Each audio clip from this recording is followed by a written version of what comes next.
If you're thinking about buying a home in Little Rock, this video could save you from a mistake most buyers don't realize they're making until it's too late. Because there are certain neighborhoods where buying isn't a problem, buying without the right context is. And today I'm going to walk you through real Little Rock examples so you know exactly what to look for before you commit. Now before we get into specific areas, I need to be very clear.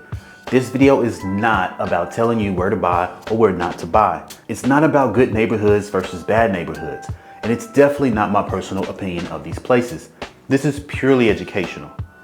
The goal is to show you why some of Little Rock neighborhoods require more due diligence than others, so you can make a confident, informed decision instead of relying on assumptions. One thing that surprises a lot of buyers moving to Little Rock is how quickly conditions can change from one area to the next. Unlike cities where neighborhoods feel very uniform, Little Rock is highly micro-localized.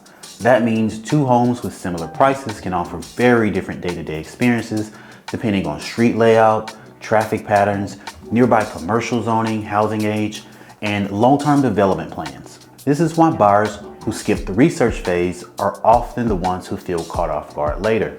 Let's talk about Central Little Rock, including areas near downtown corridors. Central Little Rock offers a mix of historic homes, renovated properties, apartments, and commercial spaces. For some buyers, this is exactly what they're looking for.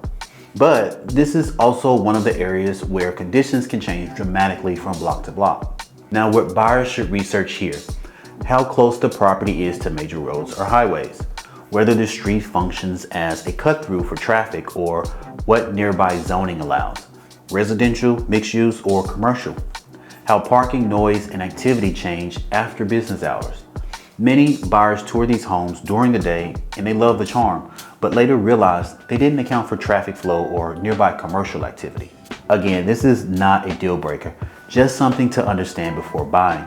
Now, in parts of Southwest and South Little Rock, buyers often find more affordable homes and larger lots. This can be a great opportunity, especially for budget-conscious buyers. But these areas, they tend to have older housing stock, which brings specific considerations.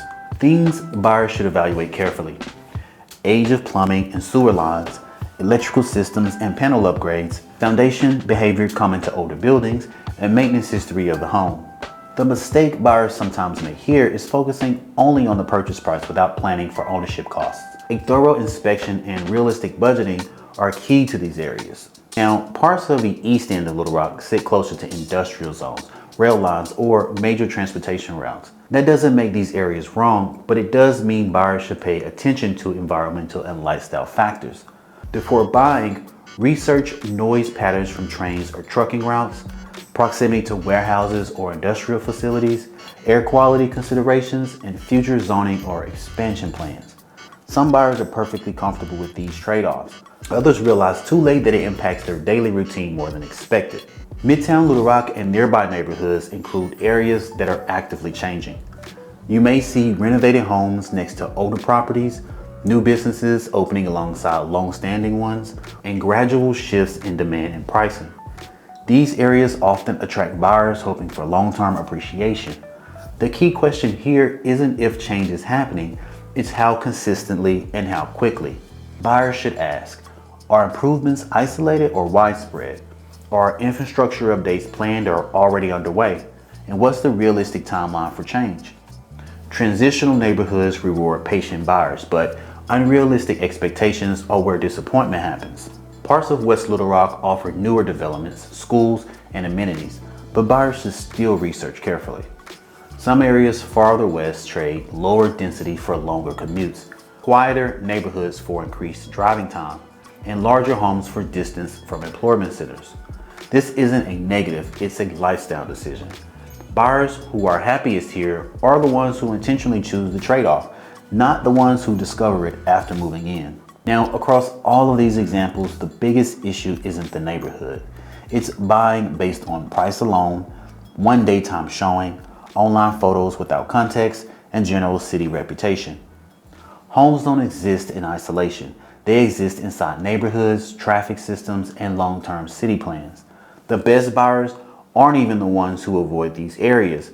They're the ones who understand why an area fits or doesn't fit their goals. Now, before making an offer anywhere in Little Rock, visit the area multiple times.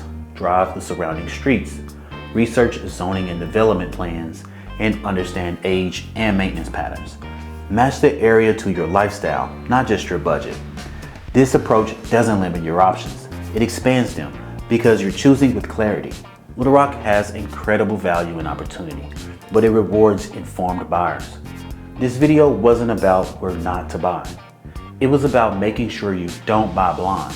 If you want deeper breakdowns of specific neighborhoods, price ranges, or buyer strategies, let me know in the comments. And if this helped you think differently about buying in Little Rock, subscribe, because smart real estate decisions always start with the right information.